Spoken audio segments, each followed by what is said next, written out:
Hello students, midpoint theorem and its converse and application of midpoint theorem। ये important topic है और 9th-10th के लिए बहुत इंपॉर्टेंट है। आगे भी ज्योमेट्री में इसका यूज़ होता है। तो मैं आज मिडपॉइंट थ्योरम करा रहा हूँ, ध्यान से देखें। मिडपॉइंट थ्योरम किसी ट्रायंगल के पार्ट है कि any triangle F the joining of the mid points of two sides, if is joining the midpoints of two sides as AB and AC, taking point D and E and joining the line DE is parallel to third side। Proof करना है कि line segment joining the mid points of the two side D and E is parallel and half of third side. आपको proof करना है कि ये third side के half और पैरेलल है। मैंने डायग्राम बना दिया, इसमें डायग्राम मार्क नहीं करना है। तो आपको लिखना है, जो प्रूफ करना है, DE parallel to BC and DE half of BC। ये आपका प्रूफ करने के लिए है, टू प्रूव दैट। हमें इसके लिए क्या करना होता है, कुछ कंस्ट्रक्शन करते हैं। आप कंस्ट्रक्शन करें तो आप चाहें तो इसके पैरेलल लाइन यहाँ से ड्रॉ कर सकते हैं।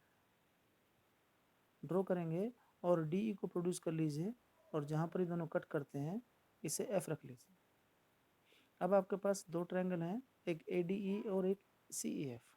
बाय कंस्ट्रक्शन क्या करेंगे आप, ट्रायंगल ADE एंड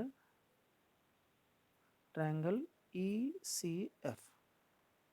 आपको इन दोनों ट्रायंगल में कंपेयरिंग करनी है और कंपेयरिंग करने का क्या है, कॉन्ग्रुएंसी करनी है सीधी। समझ लीजिए, इसमें angle 1 is equal to angle 2, आपके पास angle 1 is equal to angle 2। Reason आपको मालूम है, vertical opposite. Angle 3 is equal to angle 4। ये भी एंगल आपको मालूम है। रीजन कौन सा रीजन है, alternate angle are equal. And next हमारे पास है AE is equal to EC। इसका रीजन है E is the mid point given है हमें। So triangle ADE congruence triangle CFE by angle side angle. अब आपके पास सिंपल प्रॉपर्टी है और ट्रायंगल कॉन्ग्रुएंस के बाद आप जानते हैं, तो आप लिख सकते हैं AD is equal to CF। लेकिन ये तो पैरेलल हमारे पास, क्योंकि अगर AD इक्वल है तो इक्वल तो AD के बराबर BD भी है। AD is equal to BD, so BD is equal to CF। और हमने कंस्ट्रक्शन की थी and BD parallel to CF। और अगर ये दोनों पैरेलल भी हो गए तो और इक्वल भी है तो आप कर सकते हैं इसे, hence BDFC is a parallelogram. और अगर ये पैरेललोग्राम बन गया तो आप समझ लीजिए, फिर पैरेललोग्राम में अपोजिट साइड इक्वल होती हैं और पैरेलल होती हैं। आप लिखेंगे hence DF parallel to BC। और अगर DF पैरेलल है तो DF का पार्ट है DE, so DE parallel to BC। First part हुआ। एंड सेकंड पार्ट है हमारे पास कि जो हमारे पास साइड बराबर है, आप लिखेंगे उसे, क्योंकि अभी बाय CPCD हमने एक पार्ट और करना था हमें।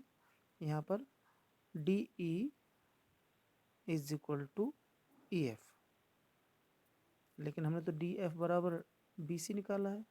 तो DF का जब स्प्लिट करेंगे तो डायग्राम के according DE plus EF is equal to BC। ये दोनों बराबर हैं तो इसे 2DE लिख सकते हैं हम, इज इक्वल टू BC। और DE is equal to half of BC। ये पार्ट प्रूफ होने के बाद आपकी थ्योरम मिडपॉइंट थ्योरम प्रूफ हो गई है। और इसके अकॉर्डिंग इतने क्वेश्चन आते हैं, इतने क्वेश्चन हैं, बहुत सारे। आप समझ लीजिए टॉपिक मोस्ट इंपॉर्टेंट है।